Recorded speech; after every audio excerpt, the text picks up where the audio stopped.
On May 9, 2025 in Moscow, during the 80th anniversary of the victory over Nazism, Captain Ibrahim Traoré, president of Burkina Faso, delivered one of the most intellectually compelling and politically charged speeches of our time. Speaking at Erosion University while attending commemorative events, Traoré didn't just honor the past, he issued a challenge to Africa's future. A challenge rooted not in mere resistance but in scientific mastery. It was a speech that tied together the horrors of imperialism, the necessity of defense, and the strategic importance of chemistry, physics, and practical knowledge, and it left a powerful message. Africa must stop outsourcing its survival. Nous avons participé hier à la parade. Bien avant ça, la veille, nous avons participé aussi à certains événements culturels. Mais de tout ça, je dirais que nous avons appris beaucoup de leçons et qui doivent nous amener encore à réfléchir plus, à nous remotiver pour relancer la machine africaine. Et aujourd'hui, beaucoup de peuples sont en train de se battre pour leur survie, pour leur souveraineté, pour vivre en paix. Et le Sahel fait partie de cette zone où l'impérialisme est en train de se manifester de façon très violente. Et avec tout ce que nous vivons, je souhaite que nous puissions donc honorer la mémoire de tous ceux-là, tous ces combattants qui se sont donnés corps et âme et qui nous ont évancés à l'au-delà dans ce combat contre l'impérialisme, contre le néocolonialisme. Je vous demande donc d'observer une minute de silence. Mais c'est pour vous dire que vous avez la chance d'être ici, je dirais, à l'origine de la chimie et des mathématiques. Parce qu'en Russie, il y a eu des savants dans ces domaines, que ce soit la physique, la chimie, les mathématiques. Profitez donc, apprendre de manière pratique pour que ça serve à nous. Parce qu'un pays est faible, il est voué à disparaître dans ce monde de prédation. Il faut qu'on soit fort. Et aujourd'hui, les pays qui sont nucléaires sont forts. Ils ne perdent jamais une guerre. So today on Let's Talk Politics, we dissect the speech and ask, why does Captain Traoré believe the periodic table? Thermodynamics and nuclear physics are political weapons, and how does that reshape Africa's path to liberation? Captain Traoré's speech came on the margins of the Victory Day celebrations in Russia, a deeply symbolic event marking the end of the Second World War and the defeat of Nazism. But for Traoré, the symbolism wasn't just historical, it was urgent. He reminded the world, especially Africans, that imperialism isn't dead. It has only changed form, and nowhere is it more brutal than in the Sahel, where foreign military presence, economic exploitation, and destabilization are disguised as aid and partnership. He called for a minute of silence, not just to honor the Soviet sacrifice, but to also remember African martyrs in the long, ongoing war against imperialism and neocolonialism. And from there, he shifted the focus to something many didn't expect.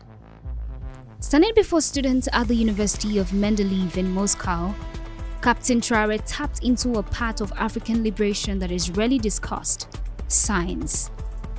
He shared memories from school of classmates jokingly nicknamed Faraday or Mendeleev, depending on how well they understood complex science topics.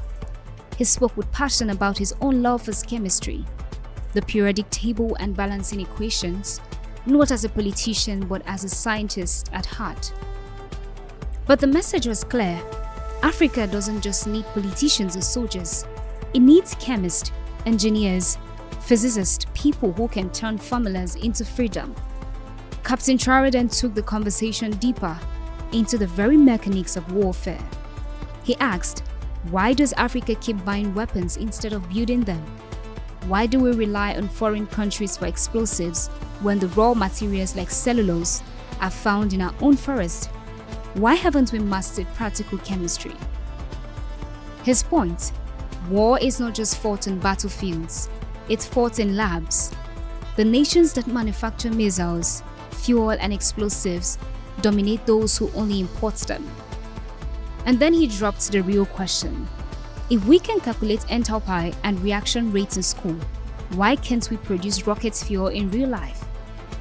It's a jarring yet profounding challenge to Africa's education system and to its leaders. Traoré wasn't lamenting a lack of intelligence, he was inducting a system that blocks access to tools. Africa produces brilliant students, but brilliance without labs, without equipment, without freedom to experiment, is brilliance in chains. Just like how uranium must be enriched to become powerful, African knowledge must be empowered through infrastructure, funding, and practical application.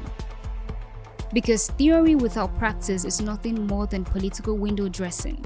In speaking from Rosian soil, Traoré made another sharp point. He called out the distortion of history, how Western narratives have downplayed the scientific achievements of nations like Russia, painting them as second-rate or backward. But the truth, Russia gave the world Ibrahim Mendeleev, the man behind the periodic table. Russia's produced leading minds in chemistry, physics, and mathematics, and that legacy, he insisted, must inspire African students who find themselves abroad to see themselves not as mere consumers of foreign knowledge, but as future contributors to a continental scientific awakening. Captain Traoré ended with a direct, impassioned plea to students: learn everything, learn practically, learn for us all.